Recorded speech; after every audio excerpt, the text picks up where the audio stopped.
looks ridiculous. Okay, here we go. It is the NFL Deeper Dive presented by Fantasydraft.com. I'm Dave Loughran. With me, as always, Ben Rasa, and number one ranked DFS player in the world, Alex Baker, Awesemo himself. Fellas, how we doing this wonderful morning?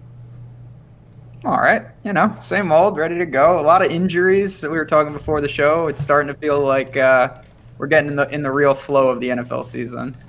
Yes, it is. And you know what, Alex? We have less than 10 days of Major League Baseball left in the regular season. That was the first thing on my mind this morning. Like this baseball slate today. I'm so excited. Yeah, We're gonna exactly. break this down for you guys. Yeah, for real. But it's almost there. And here we are talking Week 3 NFL. It's an interesting slate. You've got a lot of injuries, many of which we don't have word on yet. You have weather, some serious rain in Kansas City. Not that that can stop the man, Patrick Mahomes. And then you've got a surprise inactive in New England with James White. A whole lot to talk about. We'll just jump right into it. 13 games to touch on. And, of course, we're not going to cover the Sunday night football game, but because we throw up shows all day, every day right here on YouTube on the Awesemo channel, we've got you covered live before lock. Emac and Eric are going to take you up till 8:20 for the Sunday night football showdown, so you'll want to be there for that as well. All right, let's dive into it. Ben, starting with you, Buffalo, Cincinnati. The Cincinnati team has been really, really, really rough this year in pass coverage. Not only that, I'm going to bounce around a little bit, but their run blocking has been awful too. I mean, we haven't seen Joe Mixon get anything. There's no push at the line of scrimmage. It's been brutal. But starting with their defense, right now, Pro Football Focus has them ranked 30th in pass coverage, ahead of only the Dolphins and the New York Giants. Meanwhile, tackling, how about this? Dead last by more than 10 points in tackling based on the scale, based on the grading system that they use at PFF. They're bottom 4 in run defense. They've just been awful everywhere. So starting with Buffalo's offense, with Josh Allen, John Brown, knowing that Cincinnati's been terrible on deep ball coverage as well. What are your thoughts here on this Buffalo team? Yeah, Bills really primed to be 3-0 out of the gate. They get a home game today, almost a touchdown favorite. I like them in the game. I think, as you talked about, Cincy, there was some. I think you could have been optimistic losing by 1 in Seattle, and all that currency was immediately spoiled last week with how they looked against the Niners. So Josh Allen is one of the many QBs that are kind of priced down that are going to be popular. I totally get it. The tricky thing for me with Buffalo is, I think, Lafayette, I can speak for you when you said, I think we both thought Singletary should have been getting more work than he has. Now he's my God. I mean, it's ridiculous. They give him the ball, good things happen. Every time. Insane. But he's not there. Frank Gore is got a stranglehold on it today. I don't love the spot, just because he doesn't catch a ton of balls, and Josh Allen is always somewhat live to kind of vulture him on the ground. But there's no doubt that you can look to Buffalo kind of as a cheap option in a home game against this Bengals defense. Yeah, I think you can. And John Brown would be my top guy from this offense. It's hard to get super excited, Alex, about, Frank Gore's 2.9 yards per carry, even if he's going to have 16 of them. But I do imagine that he'll have some ownership just based on his price point. But yeah, Brown's my top guy here. I just think that they can beat them up on the deep ball. Vertically, I don't know if they'll stand a chance. And Brown's been one of the most heavily targeted receivers in the league through 2 weeks. What are you doing with Buffalo? They're kind of on the fringe of my mind here. I think that I like the fact this is a competitive game with Cincinnati. Buffalo has a healthy point total of above 25. So I think they'll have some pretty good success on average. Josh Allen is not my favorite quarterback to play, because really when I play a quarterback, I'm hoping to get a couple plus ones with him, so that if he has a good game, the guys I'm stacking up with him will also have monster games. But there are only 2 guys that you can really stack with him. There's Cole Beasley and John Brown. John Brown's really the only one with significant fantasy value. So that makes it a little bit tougher to hit your stack. But I do have some shares of Josh Allen.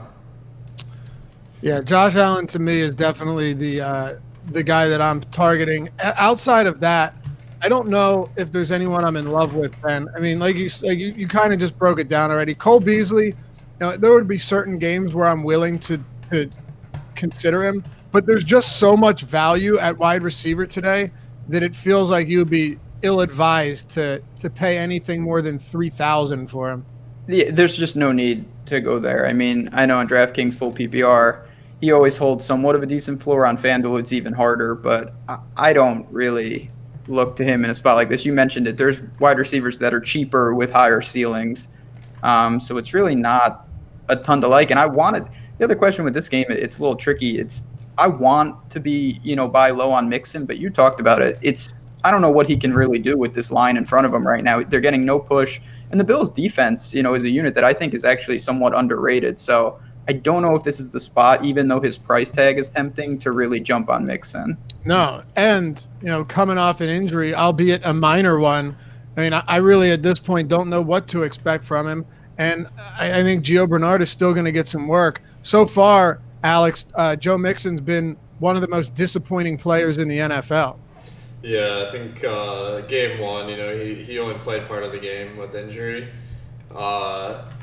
Game two didn't really do much, but I'm not that bullish on Mixon because Bernard just signed a pretty substantial contract with the Bengals, so I think that he's going to have a large role in the offense, be the primary pass catcher of the two, and that mitigates my interest because they haven't been running the ball very much in Cincinnati, and being a huge dog today against the Bills, I expect them to continue passing just a ton.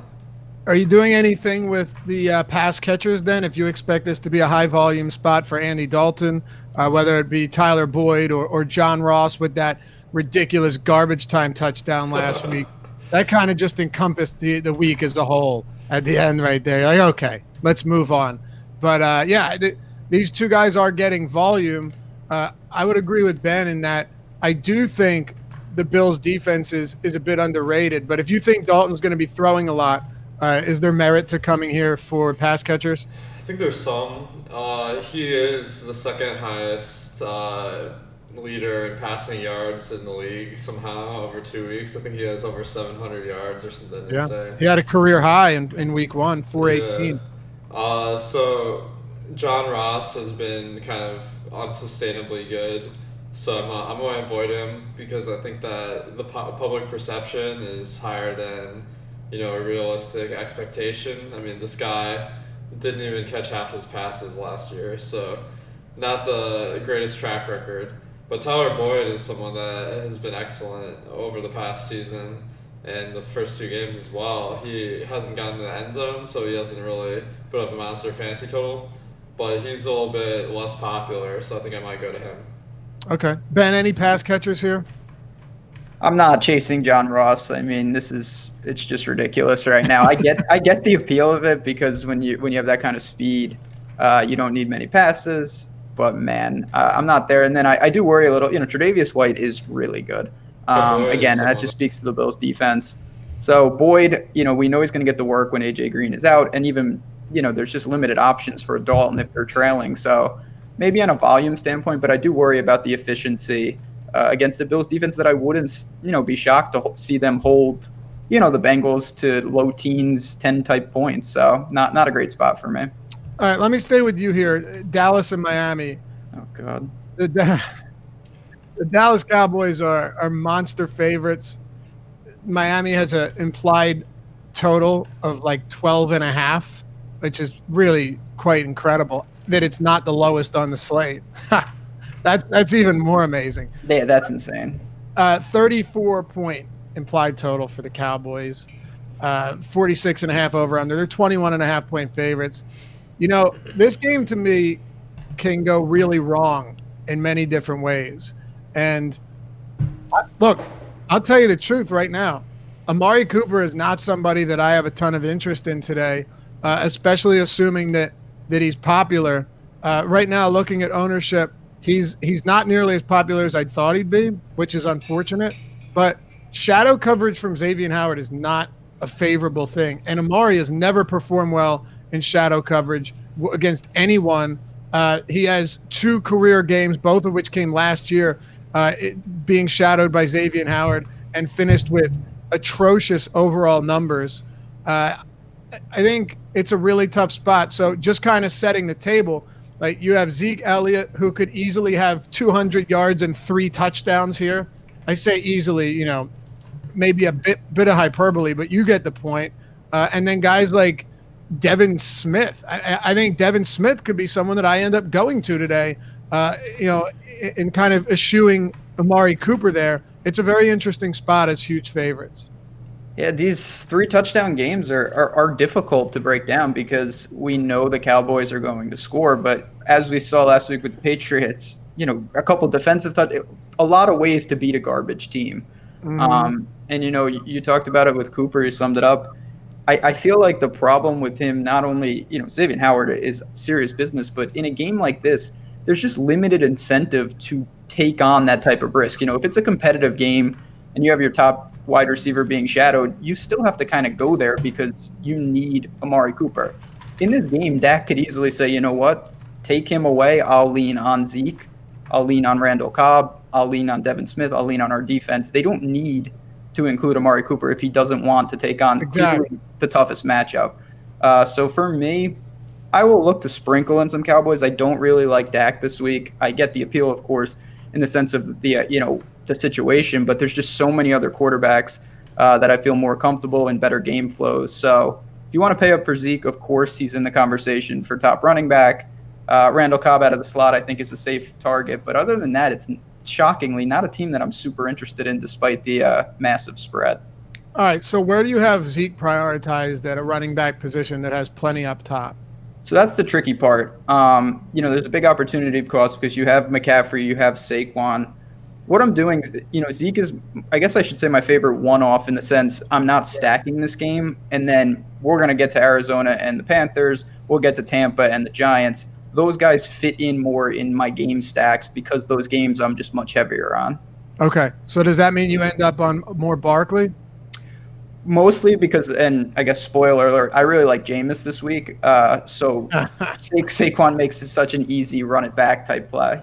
Yeah, I mean, I said the same thing, and then I'll go to you, Alex. But Ben, I mentioned the same thing on Awesemo Radio yesterday, that the one thing about the Bucks and Giants stacking these teams, it's like the volume of targets is concentrated in New York, and similarly in Tampa Bay, you can get a pretty good idea of where it's going to go there as well.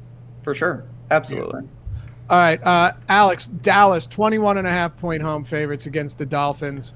Do you agree with what we said, or do you see this game differently? I agree for the most part. Cooper, I think this isn't a spot where I'm expecting a ton of passing from Dallas. The most likely thing, given that the spread is around 20 points, is that they'll get up to a big lead and then they'll stop passing for the most part. So I actually have Dak projected as my 3rd highest quarterback of the week, but I have him projected to only have about a 3% chance of being the highest scoring passer of the week, because what I'm expecting is that Miami just won't be able to keep up. I don't rule out the possibility entirely because Miami does throw the ball at a high rate. They've only rushed the ball about like 25% of the time over the first 2 weeks, so there's a lot of variance there, and they could. Well, they haven't had much of a choice. Yeah. You're bad, very bad. That's true, but even last year, I mean, they had a decent record last year, but they ran the ball like more than 40% of the time. So it's not like they're just like giving up on the games. They're actually like trying to play in a way to put up points. It just hasn't been working. So I think you could take a shot on Devontae Parker. He's another guy that has a tiny catch rate, but he has a lot of various outcomes. But the problem I think with a guy like Zeke in tournaments is that I expect that he'll get around 20 rushes, and usually there's a lot of variance in that because if Dallas is behind, they won't run the ball 20 times. And but they won't be. Yeah, the problem is they won't be behind, so there's going to be a pretty consistent workload for Zeke, I think, and that is a negative in GPPs. Yep, I'm with you. I just look, anything can happen. Sure, there's a lot of parity in the NFL, but it would take a lot, like an incredible amount, for this game to flip on its head and take a turn for the worst if you're Dallas. Yeah, I was talking about this on one of our shows during the week that, in the NFL, we've seen Bills-Vikings last year multiple times, a team come out of nowhere. That was a crazy game, yeah. This feels like an outlier team, though, where they're not able to compete on the road against top-end teams. They're just not. And I don't know how many times, even if things break right for the Dolphins, that they can hang in. I guess Rosen's an improvement, but I'm not sure it really matters. So they're not someone that I think we're going to see that much variance in what they really do in spots like this. Do you have any interest in Dolphins? Any Kenyon Drake for you? Kenyon Drake. I mean, in theory, it's just so hard when you talk about an implied total that low. Alex mentioned Devontae Parker, almost the min across all the sites, and he's a big target if they can get it going. When you're banking that the team might score one touchdown at most, it's a really narrow window to hope that that's your guy and that he gets there because of that. Yeah, I mean, offensively, they've been garbage. Whether you consider Rosen an upgrade or not, the jury's still out on that one anyway. So I don't know, man. I don't know what to make of this. I can tell you that I probably don't have a ton of concerns staying away from Miami players. Now, Alex, moving on to Green Bay and Denver. This game to me is interesting for a number of reasons. One, I am not a big fan of Phillip Lindsay. Coming into the season, I was low on this guy for a variety of reasons, but his price is very low. He is very discounted. The third lowest implied total on the entire slate is the Broncos, 17.3, 42 over under. They're 7.5 point dogs at Lambeau Field. So there's all of that. But then there's also the idea that he'll probably be involved pretty heavily regardless of score. He has seen, despite not producing great results, 20 total looks in week 1 and 17, in week 2 and 17 in week 1. So the volume should be there. It's just a matter of whether or not he'll get it done, and if it's worth going there, particularly on DraftKings at $4,300, and of course on Fantasydraft where he's also cheap. Is this a spot where you can see yourself getting to Lindsay and maybe Emmanuel Sanders? Yeah, I think that Lindsay is a nice value option. I think that he'll kind of fly under the radar because you got guys like Frank Gore, who may be the shiny new toy with Singletary out. But Lindsay, my outlook for Lindsay and Freeman is improved this year because I was expecting Devontae Booker to be part of the rotation like he was last year, but he's barely played at all. So I think that it's pretty even split between Lindsay and Freeman. Lindsay gets a little bit of a bigger role in the passing game than Freeman. I think they're both kind of on the fringe of fantasy relevance, and if you need a spend down option, Lindsay's pretty nice. I think it's worth pointing out though that in a lot of cases Booker was just taking away Freeman's work last year, and now Freeman's gotten more. Maybe I'm wrong. I'd have to go back and look, but it feels like that split is a lot more down the middle between Freeman and Lindsay as it was last season. But yeah, I mean, we'll see this. Green Bay's defense has looked legitimately good. Ben, do you buy into it? And sometimes it doesn't matter if it's a good defense, if a player's cheap enough and getting enough work, kind of what Alex just said. What are you doing with guys like Lindsay and Manny Sanders, who seems to be Flacco's favorite passing option through 2 weeks? Yeah, Sanders has been, coming off the injury, that was impressive. The Broncos, I'm a little sour. They should have won that game last week. Very frustrating. Oh, God. Why do you touch him when he's down? Why do you touch him? Why do the refs throw personal fouls on bad quarterback hits? I know. But on that one, was it Allen Robinson when he caught that?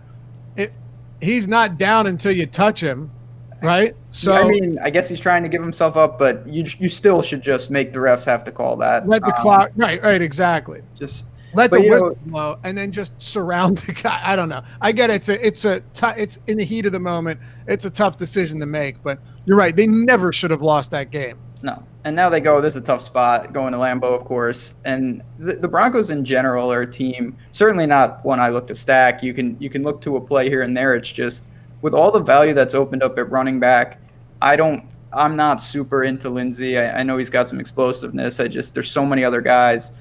And Emmanuel Sanders, ownership is going to dictate that somewhat for me. We'll see what kind of coverage he draws. I'm more of a Cortland Sutton guy in life. I think that's a pretty aggressive pivot just because Flacco really has seemed to key on Sanders for the most part, but it's not an offense, that I'm looking to target. If it's a last man in situation and I need someone in Sanders' price range, I have no problem with that. But honestly, no one on the Broncos is a priority for me. Okay, what are your thoughts on the pass catchers here, Alex, for both teams actually? I think they're worth looking at. I think Denver, they've been passing the ball a ton, which is not their MO, but in previous years with Joe Flacco at the helm, I noticed in Baltimore they also passed at a huge rate when he was at quarterback. So that's not completely surprising, but it bodes well for Sutton and Sanders. Sanders is a little bit more of a fantasy option given that he's been producing big over the first 2 weeks. Impressively, as he pointed out, after coming back from injury, so that's pretty nice. And then for Green Bay, I think that Devontae Adams is always a great play because he gets way more touchdowns than he should based on his yardage. Just whatever causes that, there's a pretty significant correlation between him and Rodgers' touchdowns, so I think that makes it really nice play as a one-off or as a stack with Rodgers. Ben, LaFleur said that he wanted to. By the way, whenever I hear that, I think of dodgeball. Yeah, I knew. Yeah, Peter LaFleur. Have fun losing with those losers in Las Vegas, LaFleur. But he had mentioned that he wanted to have a more even split between Jones and Williams, which is just a nightmare. I mean, it's an absolute fucking nightmare. Buffalo, you have Singletary, and now you have this. I don't know if they mean actual workload or more snaps, but I mean, why bother with that? I wish I knew. And the thing is with the Packers right now, at least, everything they're doing is working. 2 impressive wins. So I have a feeling in the meantime, or certainly in the short term, that the Packers' run game is going to be a nightmare to try to break down. Alex already mentioned, Devontae Adams is in play basically every time he's on the slate. It's an opportunity cost. There are some, wide receiver across the board is very gettable on all the sites.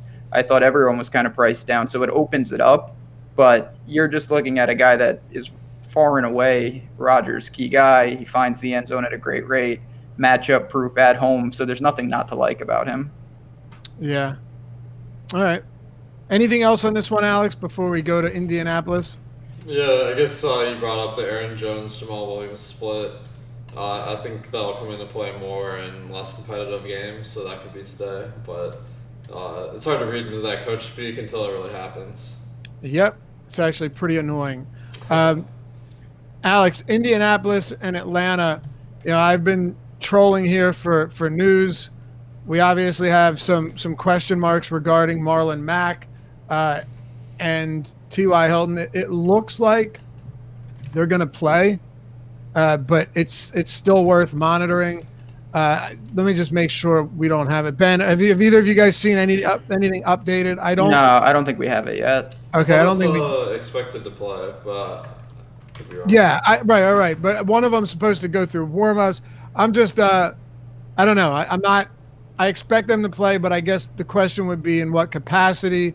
We saw Jordan Wilkins break off a couple of big runs earlier this season, so maybe maybe Frank Wright feels more comfortable splitting it up a little bit more. I don't know. This is one that I really liked Marlon Mack earlier in the week. I'm a little bit more hesitant now, Alex, not because I don't think it's a very beatable spot, and he's had 20-plus carries in back-to-back games, but I don't know. I don't know what the workload is going to look like. I think Indianapolis runs at a much higher pace with Jacoby Brissett at QB. I mean, partly because he runs the ball, but also the running backs get more touches. So Marlon Mack, it's not completely surprising he's been getting a ton of touches, and I expect that to continue. But that's balanced out by the fact that Marlon Mack is one of the least targeted guys in the passing game. So while he's getting a ton of rushing attempts, he's not an elite option for that reason. But the price really takes that into account on all the sites except Yahoo, where he's pretty expensive. So he definitely makes a nice option in a game that should be competitive. If Indianapolis gets that to a lead, he should get a lot of work.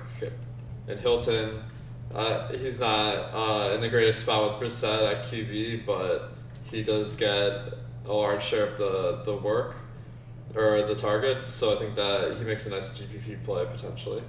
Okay. Ben, what about you? Is there any concern here with these injuries? And if yes, what are you doing with them? If not, is this a game that you're targeting from the Colts side? Definitely concerned. More so with Mac, just because I feel like, you got Wilkins, you've got Hines, and we know that, Falcons always have a problem defending pass catching back, so I could see Hines carving out a role, even if Mac is active. And you're really banking on him falling in the end zone here. I don't see many ways he can get there without that. So, a site where PPR is less incentivized, maybe, but I'll probably stay away. T.Y. Hilton, we know at home that's his. He's ready to rock and roll in the dome. It's a tough matchup, if Trufant is there and whatnot. And if he's banged up, I still can look to him. If you want to stack this game, he's a great one to run back with. If you do like the Falcons side of the game.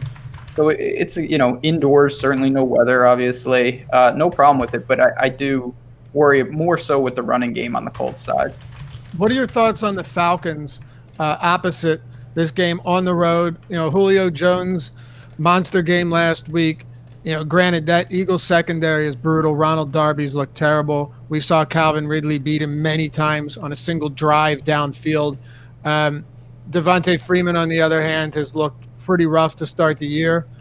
In his defense, he's had two very difficult matchups on the ground, like two of the toughest in the league. But there are a number of ways to go with this Falcons team. Do you see yourself honing in on anyone here for the Falcons? I do. Boy, I hope you're right, because I like Devontae Freeman today. The touches are there, and it's just been too. And this is the time. We're only in week 3. People overreact, and after 2 weeks, it's, oh my God, Freeman, what a bust. Let's not get crazy. If you reordered the schedule, he could be in a totally different light, and the ownership would dictate that. The price is depressed. This is a good matchup. He could gash them on the ground. And if he's seeing, 10 to 15 touches, there's no reason he can't return a really quality game for where he is priced. Is he your favorite or one of your favorite value running backs? He is. We had talked previously, kind of about Phillip Lindsay, guys like that. And Devontae Freeman is one of the reasons why I'm not as interested in a guy like that, because I like him in the spot. Then you have Julio, who, of course, is one of the, top end wide receivers. No problem with him not breaking news there. So a lot to like with the Falcons across the board, really. Okay. What about you, Alex? I really like attacking the passing offense for Atlanta. I think Matt Ryan may be the last guy in the league left that could throw for 5,000 yards a season, because Atlanta just runs the ball at one of the lowest rates in the league. Partly because they haven't been ahead in games, but it's also their main attack, and you got easy guys to stack them up with Julio, with Sanu, Ridley, and Hooper, all fantasy viable. So I think that makes a nice play. Freeman, it might be a wait and see for me. I think that, he's still getting more work than Ito Smith by a good margin, but the price isn't as cheap as some of the other value guys like Burkhead, like Lindsey, Gore. So if I'm going for salary relief, I might go somewhere else. Okay. So this next game to me is, Ben, this next game to me could be play a pivotal role in whatever happens in terms of tournament winning lineups this week. That's Kansas City and Baltimore. The Kansas City Chiefs and the Baltimore Ravens are going to be playing in what looks to be pretty ugly weather, so that needs to be stated off the top. However, Patrick Mahomes, DGAF when it comes about rain. Now, that could affect guys like Demarcus Robinson, McCall Hardman, sure. But, excuse me, here's the thing. Sammy Watkins is running over 60% of his routes out of the slot this season, and Baltimore has been beat up there. I mean, Christian Kirk and Larry Fitzgerald, you can find this in my Pivot, the NFL Pivot article on awesemo.com if you're interested. But last week, they combined for 214 yards, okay?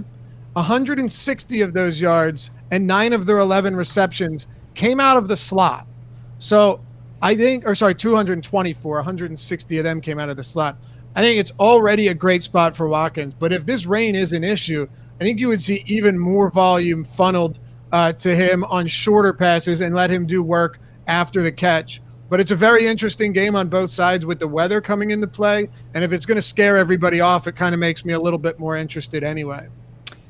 Weather always, I think, no matter what sport, in golf, it's the same way. I'm guilty of it too. I feel people what about basketball? Yeah, basketball, well, until we get the random cancellation. But I think people just overreact in general. It's not snow. If it's crazy wind, but that's more honestly for kickers, I really think. And we're not talking about that here. They'll be just fine barring. Mahomes throws like 200 miles per hour. Yeah, it's fine. That guy, he can handle it. So I'm not really going to worry about that too much. It's a game. I do agree. I always say if I could pick one game to know the output of, this would be the one. It's a really difficult game. It has a super high total, 2 competitive teams. And we saw last week that, everyone kind of, me included, thought, McCall Hardman, okay, Tyreek Hill's out. This is what's going to happen. And boom, Robinson, him and the Patriots defense for what you needed, which is not what I ever thought I'd be saying. But here we are. Travis Kelce, premier tight end play. We know that. I agree. Sammy Watkins could be primed. He had the looks last week. It just never really materialized. Yeah. And then we'll see. I mean, LaShawn McCoy, I think he's going to play at this point. It looks like he is. It's hard not to like him. He should get the work. But again, we'll see what they want to do with guys like Darwin Thompson and Williams behind. So tricky spot, but the Chiefs offense is one, even against a Ravens defense, that you can fire them up no problem. Yeah, I'm with you. How are you treating this game, Alex? I think I'm under the field. It's hard to say it because, these two offenses have been winning everyone all the money in the first 2 weeks of the season. But the fact that they're two good offenses kind of limits the potential of either one. Baltimore, because they run the ball a ton, they have a lot of plays per drive, so I think that'll limit the time that Kansas City is on the field. I think they'll be effective when they are, but not as effective as normal because Baltimore gives up about half a yard less per play than in running and passing than your average team. So it's hard to see this matchup as anything but a negative for Kansas City. And Baltimore, on the other hand, has been trouncing teams over the first 2 weeks. This is not a situation where they're set up favorably. They're a 5-point dog, so it's hard to expect real high-end performances here. But I did see some funny things. I was looking at some sportsbook props, and someone had Marquise Brown for 80 yards. That's kind of ridiculous. Mark Andrews, he was questionable, but he's going to play, so he'd be my preferred target. He looks like his price is pretty reasonable. Marquise Brown is way too expensive across the industry. Okay. I'll be honest, I see this game entirely differently, so it'll be interesting to see how it plays out. I think a team forcing Kansas City to push the pace could be interesting. And here's my thing. I don't worry too much about how many plays Baltimore runs, only because Patrick Mahomes has proven over his 18 career games in the regular season, all they need is 3 plays on a drive to do some ridiculous damage. I don't know. I think the highest total on the slate by 4 points. To me, I actually really like this as a game stack.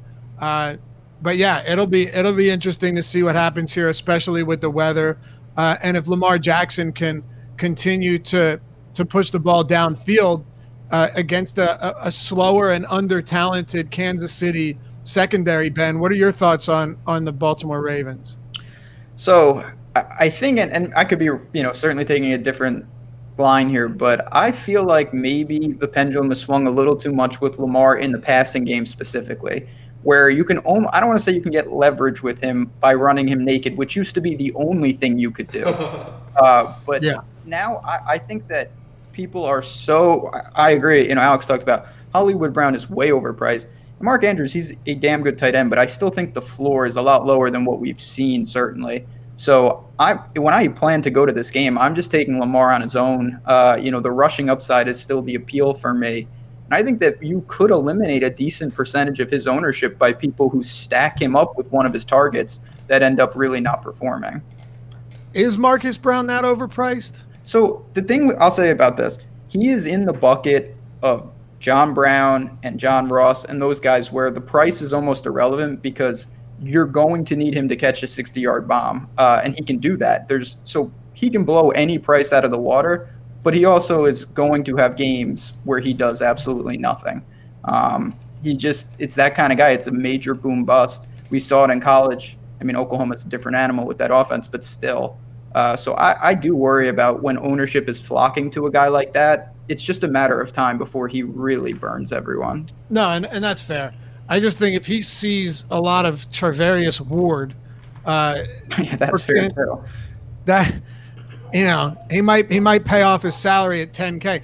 For me, it's strictly a tournament play where I'd run it back with like Mahomes, Watkins, Kelce lineups. I don't want any really one-offs when it comes to Brown. But if I end up with some Brown in lineups in Mahomes quarterback lineups, then I'm not totally against that. So that's just where I'm at on this one. And look, it could get ugly. I think the point is the floor is definitely lower than we've seen.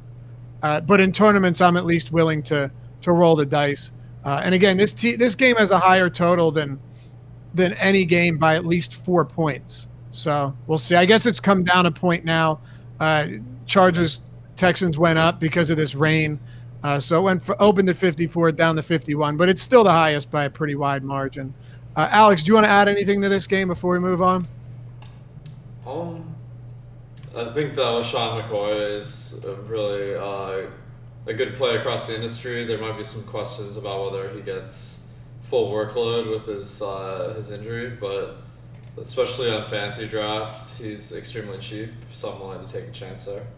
Yeah, I mean, with Damian Williams already ruled out, who knows what they're going to do with the rest of the players in this backfield, but you'd have to think that if McCoy is at full health and this isn't an issue, that he's going to be the guy to get the majority of the work. And he looks like he's reborn. Coming from Buffalo to Kansas City, it is 100% rejuvenated the old fella. You mentioned Fantasy Draft. They are the sponsor of the NFL Deeper Dive, and they're the only rake-free daily fantasy site. They're bringing that heat again with a $750,000 guaranteed rake-free contest, the Hooters main event. It's the largest and only rake-free contest of its kind you'll ever find for Week 3. And remember, only on Fantasy Draft are you 100% entry fees paid to the contest winners. What you pay in comes right back out to you. Sign up at fantasydraft.com with the referral code AWESEMO, AWESEMO. You get a 7-day free 7-day trial membership. Rake-free fantasy football, fantasy sports, only fantasydraft.com. All right. Throw out an additional point here is that not only is it rake-free, but it's overlaid the past couple weeks, like significantly. So they're just giving away money to people participating in their main event. So that would be the first place you should go if you're entering fantasy contests today. No doubt about it. Minnesota, Oakland, Alex. Minnesota, pretty heavy favorites here, as to be expected. Right now, they are. Where is it? I thought it was 7 points. It's up there. Minnesota's 9 now, I say. Oh, are they 9 now? Okay, yeah. So, they're more than a touchdown favorite here. Oakland with the 4th lowest implied total on the slate. Dalvin Cook's been very, very, very good. He and Marlon Mack are the only 2 running backs with 20-plus carries in back-to-back games, but neither of them have been heavily involved in the passing game. And when it comes to Minnesota, there hasn't been much passing game to speak of. You look at last week and you say, well, Kirk Cousins threw 32 times. Dude, 32 times is not a lot when you were playing down 21-0 in the first quarter and still only threw 32 times, and Dalvin Cook saw 20-plus carries.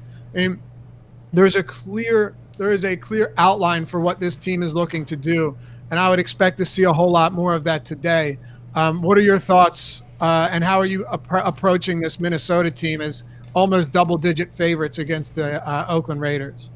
They've been running the ball at an absurd rate, and to put it in context, PFF says they've had 53 passing plays. That's less than half of the number of the Arizona Cardinals.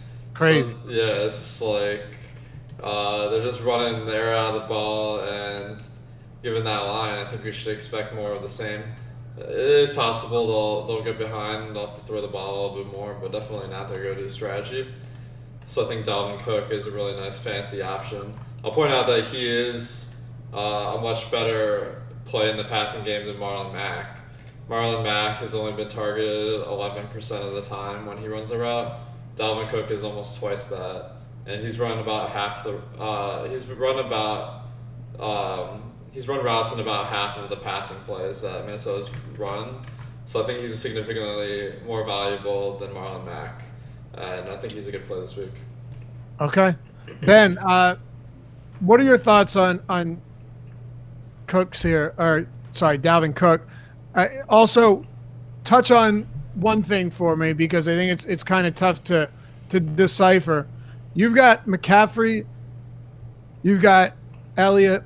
You've got an expensive Barkley. I really like Dalvin Cook. Oh, you have Austin Eckler. But how does he come into the mix for you when you've got so many of these top-priced running backs here in equally, if not more, favorable spots? That's the thing. It's, you can't just evaluate these plays in a vacuum. Like, Dalvin Cook makes sense on every level, but is the opportunity cost great? When you talk about those guys, you didn't even mention Kamara, who's right on nobody's radar this week, which we'll get to. To me, I try to separate, I say this a lot on shows, into different buckets. And Dalvin Cook is in kind of the Zeke bucket for me, where I feel pretty confident of what this game is going to be like. I feel pretty confident that Dalvin Cook plays well and probably finds the end zone. But I don't know how many times he has a slate-breaking game, whereas Saquon and Christian McCaffrey, I think they just have a slightly wider range of outcomes. So we'll see. It's not like it would be hard-pressed for the Vikings to give him more work. I mean, this feels like the ceiling in terms of the lopsidedness of how much they're running the ball. I think that continues, but at the same time, the price is starting to catch up where there's less and less room, for a really monster performance. Right. Yeah, you could be right. It's just really difficult to decide to make the determination where are the best spots to go among these highest-priced running backs, Alex. Yeah, I think that whenever you got high-priced guys, it's always a huge opportunity cost to get them in. The Dalvin Cook, while he's much more he's exceeding any expectations I had, he is quite expensive. So you're paying for it. Okay. What about on the other side of this game? You've got, Darren Waller's been solid. Tyrell Williams has been solid, Alex, but it's going to be a lot more difficult for me to get to these guys this week than it would have been in the first 2 weeks, especially now that we've seen a bit of an increase in price. Any thoughts on Oakland here? I think that Waller is a little site-specific. On Fantasydraft, he's still pretty cheap for his role. I think that he's been getting a ton of work in the passing game. Let me pull up my stats here for Oakland. He has run routes in about 7 out of 8 passing plays that they've had, which is a much higher rate than your average tight end. So I really like that. Tyrell Williams has been excellent as well in a spot where Oakland's probably going to have to pass a lot. These could be pretty good GPP plays, but not the greatest values in the world. Okay, Ben, what about you? I'm not really on Oakland, to be honest. Josh Jacobs is apparently losing weight like there's no tomorrow. He's sick, but it looks like he's going to play. So that's a concern there. Tyrell Williams, you know, he has been very impressive. There's no denying that. But the price, again, it just feels a little much for what could be a really tough matchup if Rhodes just takes him away. And Waller, there's so many. I know on my lineups, I paired up 2 tight ends on a lot of lineups this week. I think there's a lot to look at there. So you can make a case, but overall, I'll put it like this: I have more Minnesota defense than any of these Raiders. Okay. Yeah, I think that makes a lot of sense just looking at the spread in this game and a super low total for Oakland. Ben, sticking with you, New England and the New York Jets, monster favorites. So 2 teams with spreads north of 20. I mean, 21 points for the Patriots. Jets have the lowest implied total on the slate. It's at 11. I mean, it's just really outrageous what we've been seeing with these teams. I mean, hey, this might piss people off, but is Tom Brady a Hall of Famer? Yes. Is he one of the best ever? Yes. Is he literally the luckiest quarterback in the history of the NFL? Yeah, he is. Chew on that. He's got games against Miami and the Jets and Buffalo, 6 of them every year. Yeah. I mean, Matt Castle was good in this offense, and now where is he? He's unbelievable. No respect. How many quarterbacks in this league could win 10 games with the Patriots? You don't even need quarterbacks, just people in general. You don't have to be a quarterback to win 10 games there. But I know that gets people salty, but like, yeah, whatever. I went to college in Massachusetts. I can. Yeah, let's not act like he's had a tough road. You tell him, Moffy. So this game is just brutal. I guess can I start with the Jets? Because I can do that in about 10 seconds. Like, there's nothing to say. Luke Falk, you know, he's been past. Gardner Minshew is now the Washington State quarterback that everyone's enamored with. You know, I think it doesn't really matter if Falk is going to be good, because this is just not a situation you can attack. It's going to be bad, and we know he can throw the ball because they love. I mean, Washington State last night. Side note: 67-63 against UCLA, wildest game I may have ever seen. But this is not a spot to attack. Le'Veon Bell, I don't think you can go there with so many other backs in better spots. Nothing for the Jets across the board for me. Nothing. Okay. Nothing. Me neither. And even though Bell has more total looks, carries plus targets than any other running back in the league, it just feels like he's not going to do a ton with these. I think he has a high floor because he'll probably see another 10 targets. But man, what an ugly spot this is. When you're this big of a dog, it's hard to justify getting to anyone here, even in the passing game. I don't necessarily need Crowder's 4 receptions for 14 yards either. So there's that. What about you, Alex? Thoughts on the Patriots? With the Jets, I'd roll with Crowder and Anderson if they're cheap, but they're not. So not really good values. But Bell, if you're going to run a Brady lineup out there, I think you should probably have Bell in there, because if Brady's going to have a lot of passing attempts, then it seems like the Jets must be having a good game, and their only route is really through Bell. I think that Burkhead is a really nice play for the Patriots. He got a decent amount of work last week in that blowout game versus Miami. It's supposed to be even bigger spread today versus the Jets. And James White being out leaves Burkhead as the most likely guy to run the most routes on the team. I don't think they'll replace White completely. I think they'll just not run as many running backs out in passing plays, but Burkhead should have a pretty nice role today. Finally, I think Damian Harris is going to make his debut for the Patriots. I've been calling for it over the past 2 weeks as a way to justify not having Sony Michel. Fortunately, Sony Michel hasn't had a great game, so it hasn't burned me yet. But once again, if you're not factoring him in to your analysis, Damian Harris, I think he'll be really high on Burkhead and Michel to an extreme level, but most likely scenario is in a lot of the blowout run, they're going to make him have his debut. All right. By the way, I had mentioned that I thought the news of James White being out was actually relevant news, and some people took issue with that. Here's why. Antonio Brown is gone, right? Apparently he's not playing football anymore, and now James White is out. Why does that matter? Well, this team has so many different people that can produce. taking 2 of them out of the offense in a game where they have a 32-point total and they are favored by 21 points is at least notable. Why is that? Well, now it's possible that Rex Burkhead, who is very close to the minimum and has seen, a decent amount of work in each of his first 2 games, could be more involved. It's also possible that they go to more runs instead of using White as an extension of the run game. With Antonio Brown being out, you go back to seeing more work for Josh Gordon and Edelman. I mean, look, Ben, it's still difficult to figure out who it's going to be. But last week there were 2 more, quality NFL players in this lineup that weren't there, that aren't going to be there today. That's the only point I was making. It for sure helps. Now, it's the Patriots, and it's amazing. You take out 2 main weapons, and we still, there's this. Right. I talked about this last week where Jonas Gray, they can just pound it in with Sony Michel many times. Edelman is a lost man at this point. Don't forget about him, of course, and then Josh Gordon.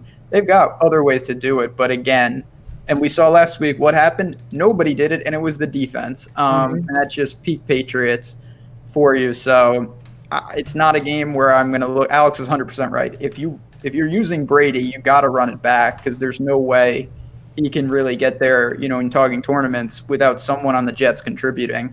But I'm not going to mess around with that. So maybe I look to like Edelman and Rex Burkhead. You guys talked about as the min basically on sites like FanDuel, across the industry really. I'll be plugging him in as a cheap running back in spots, but I don't think you can stack a game like this just because it really makes it tough to see it, in the fourth quarter, you still getting dividends. Yeah, no question. It's ugly. It will affect things. It's just I don't know where and I don't know how.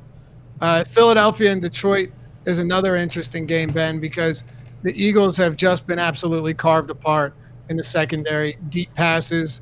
Terry McLaurin in week 1. Vernon Davis with a long touchdown reception in week 2.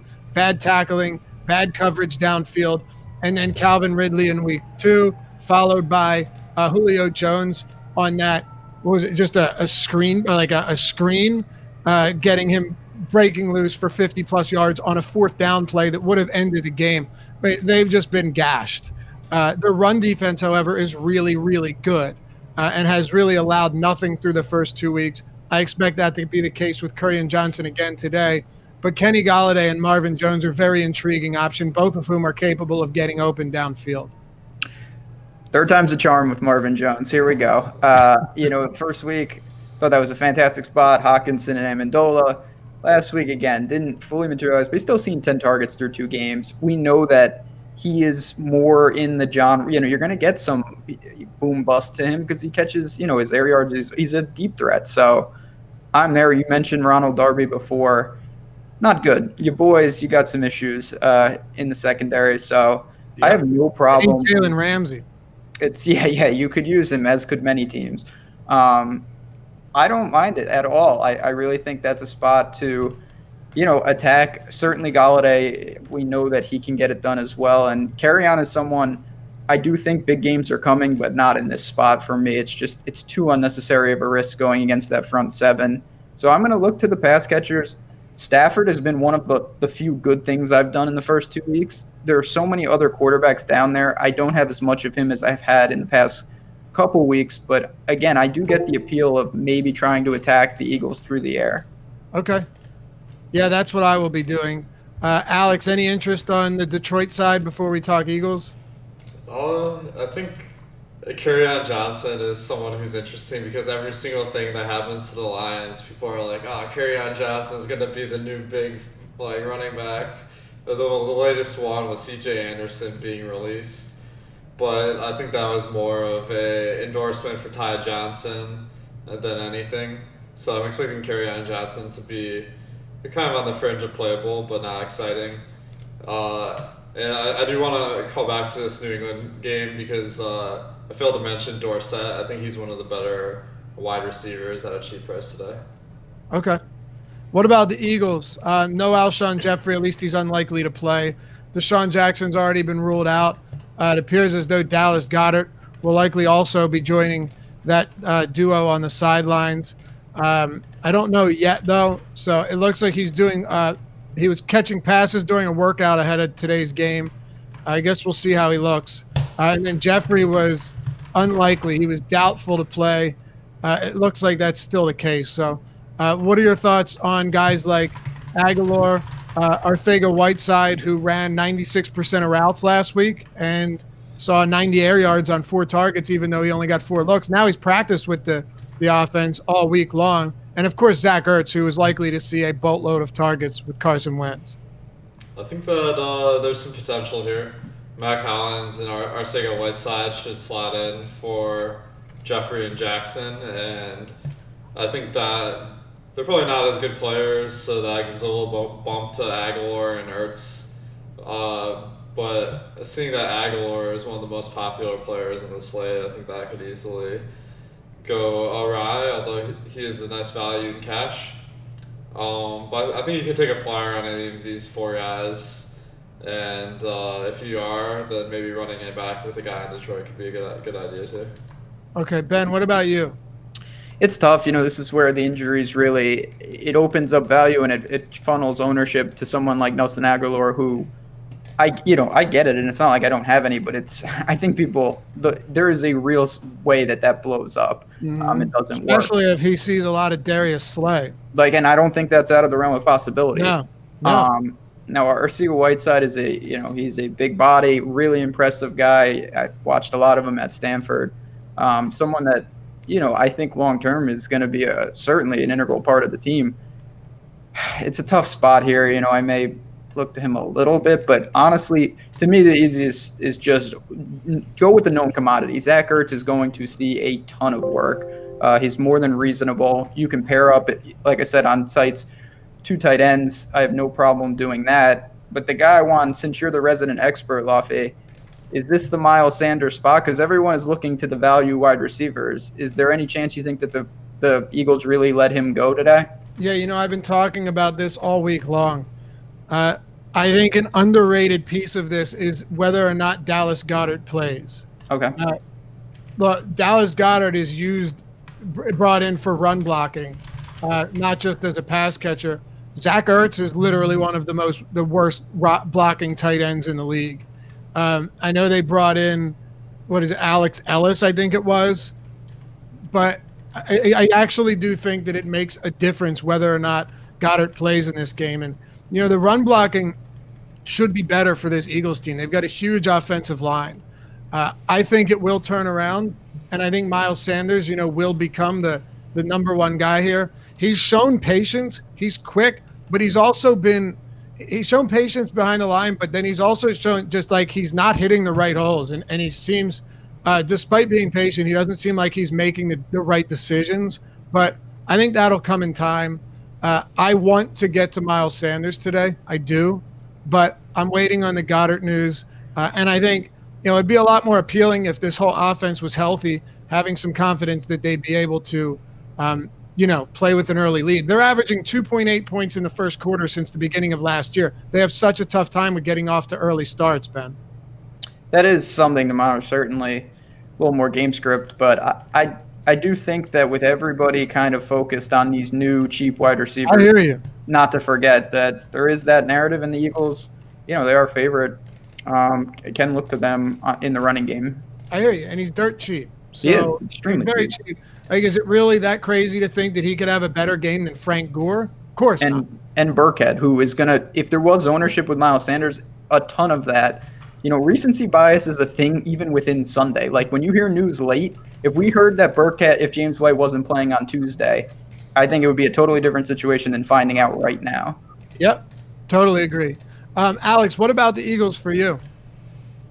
I think that I'm interested mostly in Ertz and Aguilar. I mean, obviously he's one of the best values of the slate, super cheap, and he should get a bump in usage with Jeffrey and Jackson out, but probably not the amount he's on the field. So that is a little bit less exciting for me than obviously other people are projecting if he's going to be the top owned player of the slate.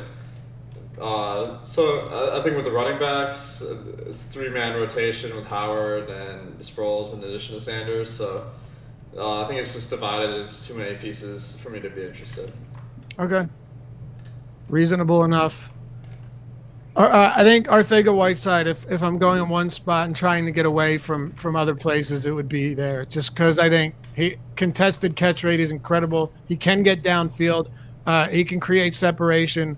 And if Aguilar sees a lot of Darius Slay and doesn't run as many routes out of the slot, well, it could get ugly for him quickly. All right, Ben, Arizona, Carolina, two fastest-paced teams in the league, squaring off in the desert. First of all, what does that do for you, knowing that these two teams play at a very fast pace, two of the two lowest seconds per snap teams in the league, and the over-under's at 45, but you just have to imagine that a ton of plays are going to be run in this game. You would think so. I like the over in this game. I think that the pace really should put people on this game, and Cam Newton's ruled out. I think that might help the Panthers' offense, honestly. Yeah, with how he's looked, sure. I don't really, Kyle Allen is he's another Texas A&M guy, just like Kyler Murray at one point. So we will see what they're made of, but there is no doubt there's a lot to like. One of my favorite games to stack up on either side. Now, Kyle Allen, I'd be lying if I said I had a good feeling on how he's going to play. You're doing that because if you take him, he is at a price point that we don't normally see with quarterbacks, and you can pay up. We've talked about the running back value, top end plays.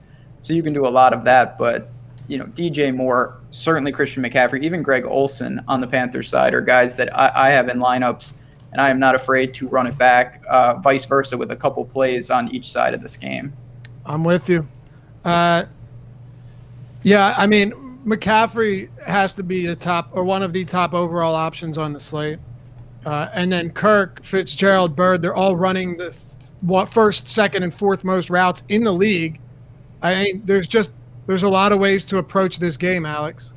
Yeah, I think there are going to be a ton of plays in this game, which makes it really appealing. Obviously, Carolina without Cam Newton probably isn't going to be effective as normal, but Christian McCaffrey should continue to see the number one fantasy workload that he's known for. I think you can take some shots on the Carolina stack with Kyle Allen because Olsen, Moore, and Samuel are all kind of in play. Not the most amazing plays in the world, but they're decent. And then all the usual suspects on Arizona are pretty appealing with David Johnson, Fitzgerald, and Kirk. And then Keyshawn Johnson and Damiere Byrd are kind of sleeper picks that maybe people haven't heard of yet, but they could definitely have one of those random games where they get 150 yards or something. Yeah, for sure. Byrd would be the guy that I think I would get to over Keyshawn Johnson. One of the reasons for that is that we saw Crabtree return to the offense, played 32% of snaps. Keyshawn Johnson's snaps went from 76 to 32%, but Byrd still played all but 4 of the total offensive snaps. So I see myself getting there over Johnson. There's a few wide receiver values this week that really stand out. Ben, top plays from this game on both sides. So, Christian McCaffrey is kind of just in a different situation, but it would be him for the Panthers. And then if I did not take him, DJ Moore. On the other side, I think that David Johnson is somewhat, I don't want to say sneaky, but I feel like everyone is looking to the pass catchers. And I'm going to have some David Johnson there. I agree that Bird, flat min on DraftKings, no problem trying to take. He sees a ton of snaps. And that's where, you can justify that easily with where he is priced. Right. Yeah, you're not exactly overpaying for him even a little bit. Alex, Tampa Bay and the New York Giants. Ben and I kind of touched on this, teased it earlier in the show. Tampa Bay Buccaneers really go to Mike Evans. They go to Chris Godwin, and, they don't go to O.J. Howard. But I'm betting on maybe some squeaky wheel getting the grease this week. Bruce Arians said the targets will come. I think he gets involved today. He's too good of a player not to. I think O.J. Howard gets involved against a New York Giants pass defense who, according to Pro Football Focus, ranks dead last in coverage. They rank dead last in pass rush. It is ugly. If Jameis Winston can't turn it on and look like a remotely competent quarterback today, I don't know what I'll do. Well, I'll lose, but I don't know what I'll do other than that. Yeah, I'm willing to go right with you, man. And win or lose on the back of Jameis Winston. I mean, Yeah. what better spot could there be than against the Giants, who've been remarkably bad on defense, and uh, Tampa's not especially effective in running the ball with Peyton Barber and Jones. So it makes me think they'll want to do it through the air with Evans and Godwin. Because Godwin's been having the better season so far, I prefer Evans a little bit for ownership. And OJ Howard, as you mentioned, kind of been disappointing, but his price is down, so this might be the time to buy in. Okay. I think so as well. Ben, I know you're on the same boat. I certainly am. I mean, How's it feel? it feels how most things feel. It feels like a great. I don't see how this couldn't work. And then by 1:10, I'm looking at the afternoon slate because it's over already. This is. I mean, they played Thursday. He's got the long week at home against the Giants. Just get it done. It's every opportunity you could ask for is there. Alex talked about Mike Evans' slow start. I like that. OJ Howard, slow start. I like that. The prices are down. People have soured on them. That's the best time to hop on to a stack that in other parts would be one of the most popular on the entire slate in a different circumstance. So this is a game, again, bad teams, but for fantasy purposes, that sometimes is where we want to go. And I think with them and the Giants, we could see some fireworks. When you're talking about running it back, you've just got an amazing amount of potential here, whether it just be Saquon Barkley, although that's tough when you've got, of course, McCaffrey and Elliott as well on this slate. And then you've got Sterling Shepard, who, is out of the concussion protocol and should be in and is, should be one of the top targets. And then, of course, Evan Ingram, who this team clearly wants to focus, make a focus on offense. What do you think of Daniel Jones here and how this team operates today? And truthfully, you mentioned Kyle Allen being an upgrade from Newton with the way Newton's played. I mean, there's no doubt that you've got to see Daniel Jones or anybody as an upgrade. You would be an upgrade from Eli Manning at this point. That's correct. I would. Daniel Jones, I'm not going to him, but first of all, I'll get it out there now because, I think Daniel Jones is going to be very good. I was the original Josh Allen, not to throw shade at everyone else, but I liked him when he was at Wyoming. But this is definitely an upgrade over Eli. There's no doubt about that. And honestly, in a way, it helps. I mean, he's going to lean on Saquon. He's going to lean on Ingram and Sterling Shepard. We know what they're going to do. There's not a lot of other guys that can come out of the woodwork, considering all the other receivers are basically injured or suspended. So you know what you're getting. I think you can confidently run it back with any of those guys. It just depends how much do you want to spend, because as you mentioned, running it back with Saquon is going to be very costly to the cap. Right, and that's really what it comes down to. Is it worth it?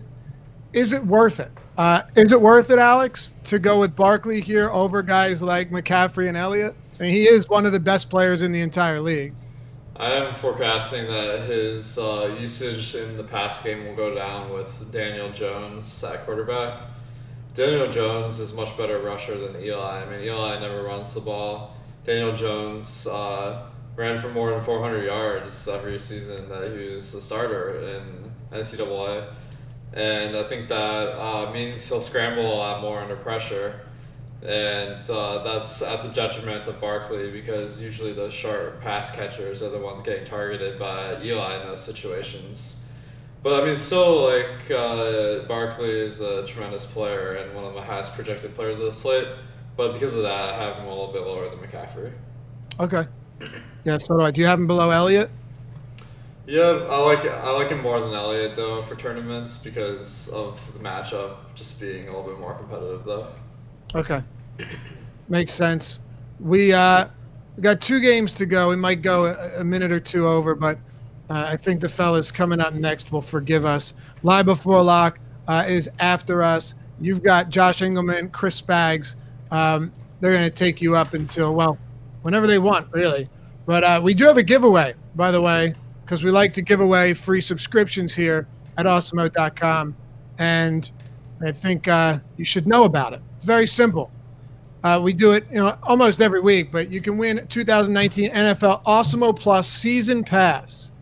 Oh, by the way, they're not on until noon today. They're going to go up until lock, so we're good.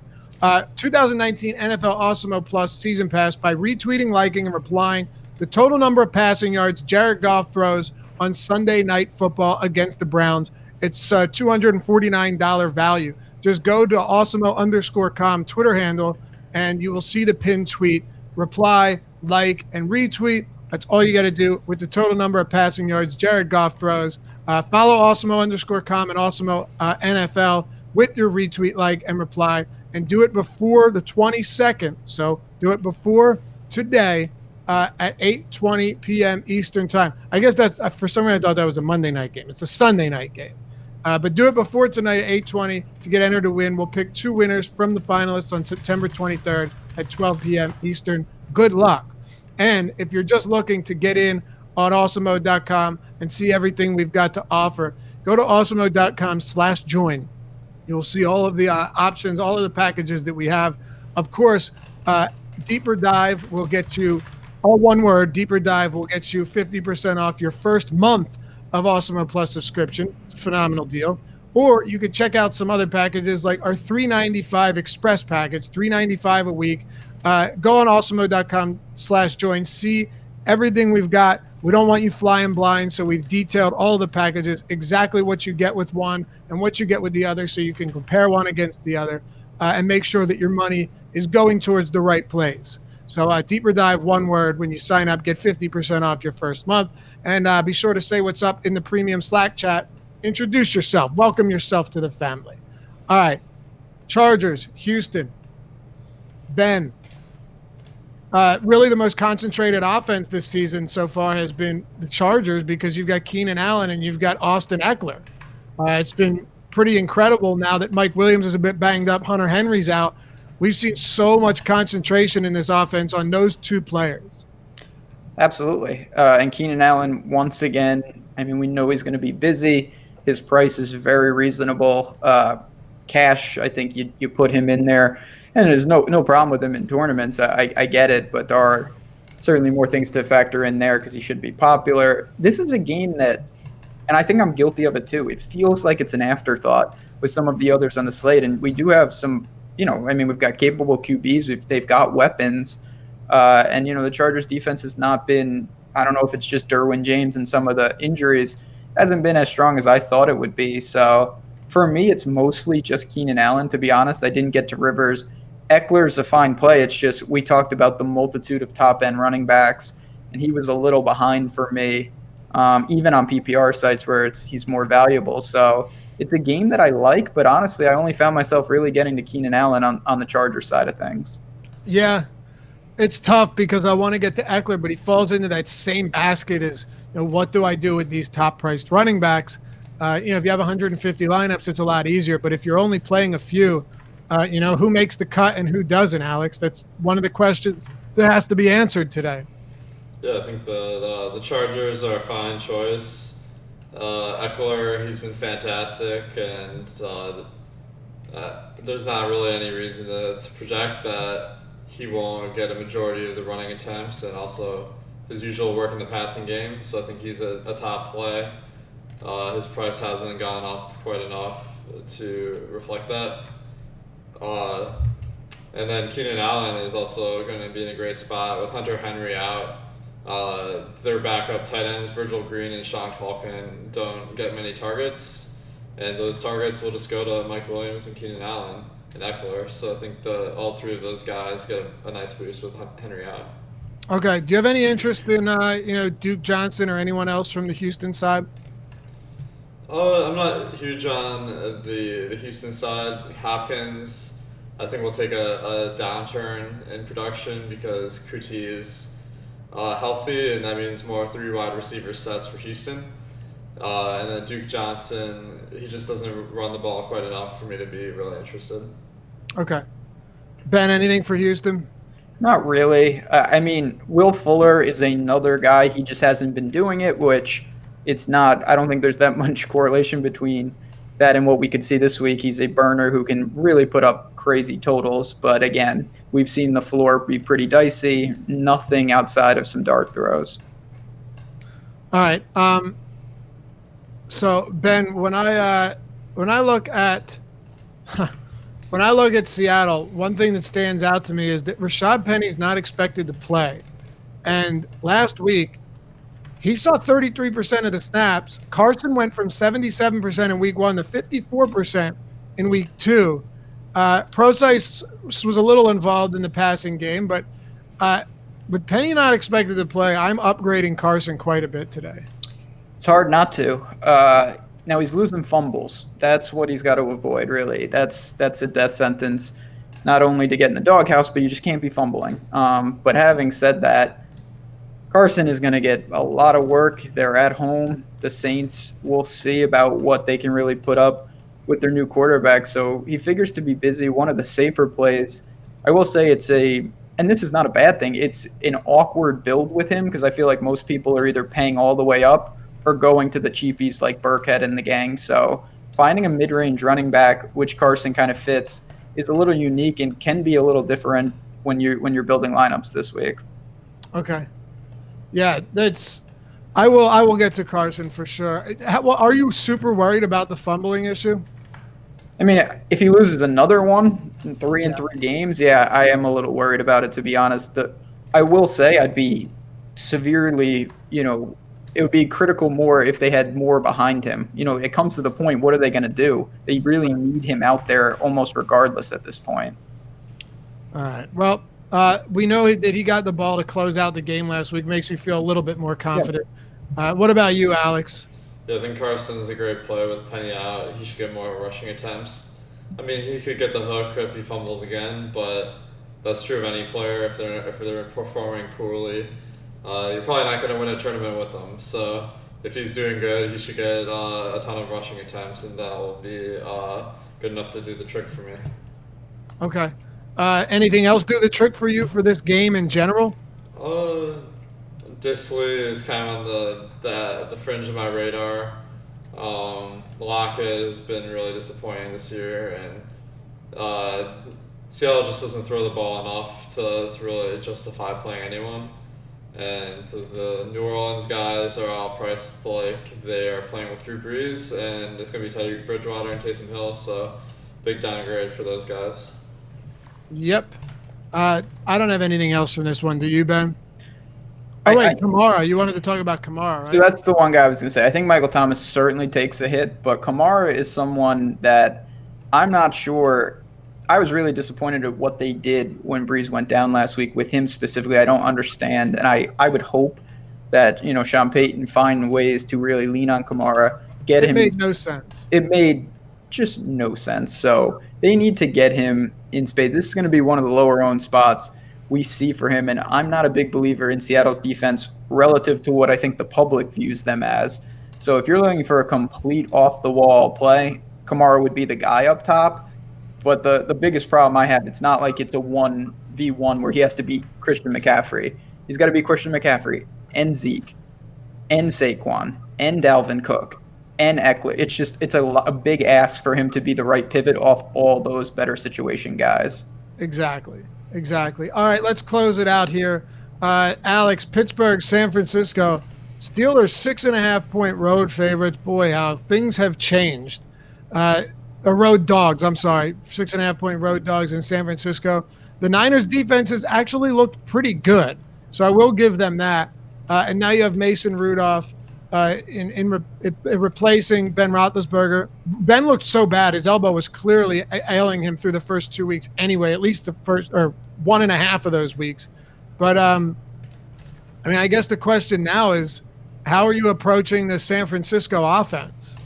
So I was a little disappointed last week because I had a lot of Breida, Mostert, and Wilson got a significant amount of carries. So I don't think we're going to see Breida being the NFL leading rusher this season, unfortunately. So I'm a little bit off of the running backs, especially since Jeff Wilson is the least utilized and their goal line back. But the guy I'm looking to in this game is Kittle. He gets by far the most targets on the team, and he's not even that expensive across the industry. Only $5,600 on Draftkings, 10.3 on Fantasydraft, so pretty easy to get to. Okay, Ben. Yeah, that was so tilting last week with Breida. There's no doubt about that. I'm still a little confused exactly what the Niners are. They're at home. This is a spot against this new team, they should take care of business. I think I'm more interested on the Pittsburgh side of things. Mason Rudolph is a guy, maybe I'm a little biased because I watch a ton of college football, but he can really sling it. He's got his teammate with James Washington. He's got Juju, Connor. He's got some weapons, so I don't think this is a Steelers rollover and die situation. I may look to them, but on the Niners side, there's just too many bodies on both the receiving core and in the running backfield. So probably stay away. I didn't get to Garoppolo, so other than that, not much for me to go to. And I didn't get to the Niners defense, which I do think some people will. Do you have anything for the Steelers? Oh, and by the way, with Fitzpatrick and coming to this team, Minka Fitzpatrick, it definitely helps a little bit. Yeah, no doubt. That's one of the few bright spots for the Dolphins, which is why they got rid of him. But I have a little interest if you want to. I think we could all agree that Dante Moncrief, that shouldn't be an impact in this game. He should not be on the field. So it should open it up for James Washington, who's got some home run ability. Juju and Connor are going to do the heavy lifting. Again, they're not certainly on the forefront of people's minds, but that means that in tournaments, you're going to get them at a discount, not only in price, but in ownership. So I'm not looking to necessarily stack the Steelers up, but maybe as a one-off with guys that we know are extremely talented, not in the best situation, though. All right. Alex, do you have interest in Juju or Connor or anybody from Pittsburgh before we close this out? Juju, just because he gets a ton of targets, but he's way overpriced with the quarterback change. So I think that's really hard to get to the Steelers until their prices come down. Okay. Ben, you've got one each week. What's the hot take? Who's the upset in week 3? Oh, boy. An upset. I am going to say that the Saints find a way in Seattle. I'm not to knock Drew Brees, but I think that if they can integrate Taysom Hill into this offense and he takes on a pretty sizable role, which I think he should, I don't think they should go just with Bridgewater. I have a feeling that the Saints steal one in Seattle. Big win for them because the South is wide open now. Yeah, I think you're right. I think Peyton figures it out. So do I. I think he figures it out. And having Taysom Hill in there definitely allows you to do things that you couldn't do otherwise. So I'm with you. Alex, final thoughts on the week? I think that it's important to focus on the game stacks with your quarterback. So I'm avoiding popular situations like Dak Prescott and Tom Brady. Just not having enough competition to really get all 4 quarters of usage. And then the other popular game is Kansas City, Baltimore. I think that game is going to have so much ownership. You might be better off looking to another game to maybe be a shootout, win that one. It's a little bit tougher than average matchup for both teams. All right. Ben, any thoughts before we're gone? No, not really. Like every week, we're going to have to monitor those injuries and then go from there. But I just, it's still week 3. I think too many people don't overreact to the first 2 weeks. Stay the course with some of these guys, and we'll see what happens. All right. And we are out. We'll see you back here next week on the NFL Deeper Dive. Live before lock, Josh Ingham and Chris Baggs coming up at 12 noon Eastern time. And, of course, EMAC, Eric, going to take you up to lock for the showdown slate, 7:30 to 8:20 right here. Hit us with a thumbs up if you enjoy the show. You want to help support us, the YouTube channel, and the site so we can keep doing free content like this every day. Good luck this week. We'll catch you back here next time on the Deeper Dive.